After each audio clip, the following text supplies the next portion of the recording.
قانون کے مطابق چلوں، میں اپنا ٹیکس دوں، میں آزاد ہوں.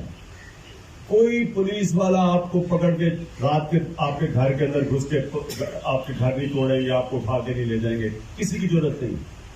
کیونکہ وہاں کا جو انصاف کا نظام ہے وہ میری حفاظت کرتا ہے، کیونکہ میں پھر ایک شہری بن جاتا ہوں. میں شہری اپنی ڈیوٹی پوری کرتا ہوں، قانون پہ چلتا ہوں، ٹیکس دیتا ہوں، ریاست مجھے آزاد کر دیتی ہے.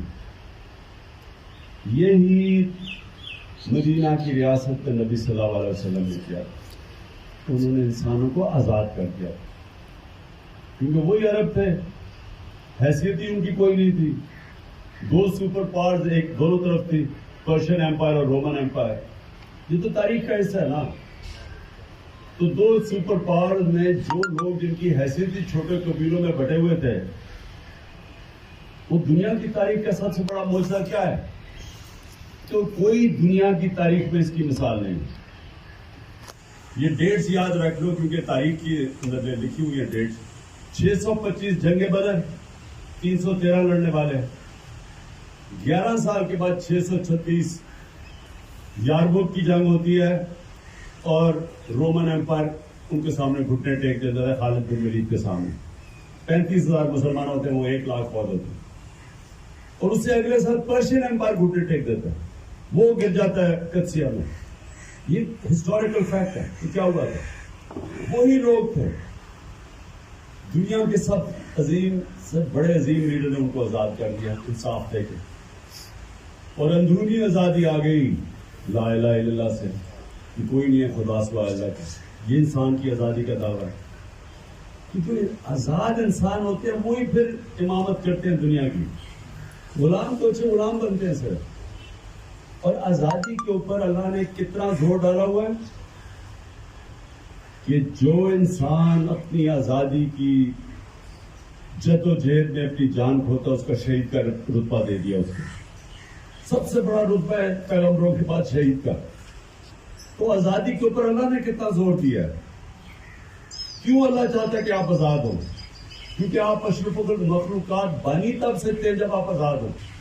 انسان کو انسان کی غلامی سے ختم کر دیا. تو کیا ہو رہا ہے آج؟ انسان ہمیں انسان کی غلامی کروا رہا ہے.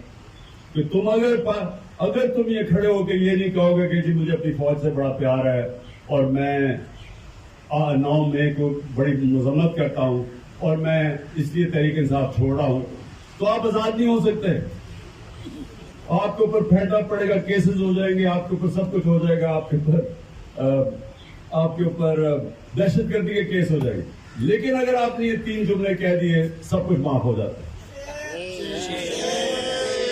اس کو کہتے ہیں انسانوں کی غلامی. میں آپ کو مثال دے رہا ہوں کہ یہ کہیں بھی دنیا کی جمہوریت میں کوئی تصور بھی نہیں کر سکتا یہ ہو. گھر توڑ دیا، اگر وہ نہیں مل رہا تو ان کی بہن کے بچے ادھر انہوں نے ایکشن لے لیا ان کے اوپر. تو یہ جو یعنی یہ ہو رہا ہے یہ صرف غلام معاشروں میں ہوتا ہے. فرعون ایسی حرکتیں کرتا تھا، لوگوں کے اوپر دہشت پھیلا رہا ہے. 10,000 لوگ پکڑ لیے جی، اس کے اوپر بھی ہے. اب جی عمران خان کو جیل میں ڈال دیں گے. یہ سارا دہشت ہے، خوف کی غلامی ہے، شرک ہے. یاد رکھیں گے شرک ہے. آپ یہ نہیں صرف مورتیوں کو پوجا سے اللہ نے منع نہیں کیا. کوئی چیز جو رائے حق کے سامنے آتی ہے، جو آپ کو رائے حق سے ہٹاتی ہے، خوف، لالچ، پیسہ. میں یعنی اپنی میں کی بھی بہت پوجا کرتے ہیں لوگ. جو بھی وہ کرتا ہے میری نظر میں وہ شرک ہے. اور وہ انسان کو جو چیز انسان کو انسان کی غلامی کرواتی ہے وہ میری نظر میں شرک ہے. اس لیے آزادی اتنا زیادہ زور ہے. اس لیے ہمارے جو علامہ اقبال کی یعنی اگر آپ نے سمجھنا ہے نا کہ آزادی کا کیا یعنی صحیح معنی میں جس نے غلام مسلمانوں کو آزاد کرنے کی کوشش کی اپنی شاعری سے، تو علامہ اقبال پر یہ اس کے پورا فلسفہ اس میں کہ اے طائر لاہوتی، اس رزق سے موت اچھی ہے جس رزق سے آتی ہے پرواز میں کوتاہی. اب اس کا کیا مطلب ہے کہ جو چیز آپ کو روکتی ہے اوپر پرواز کرنے میں،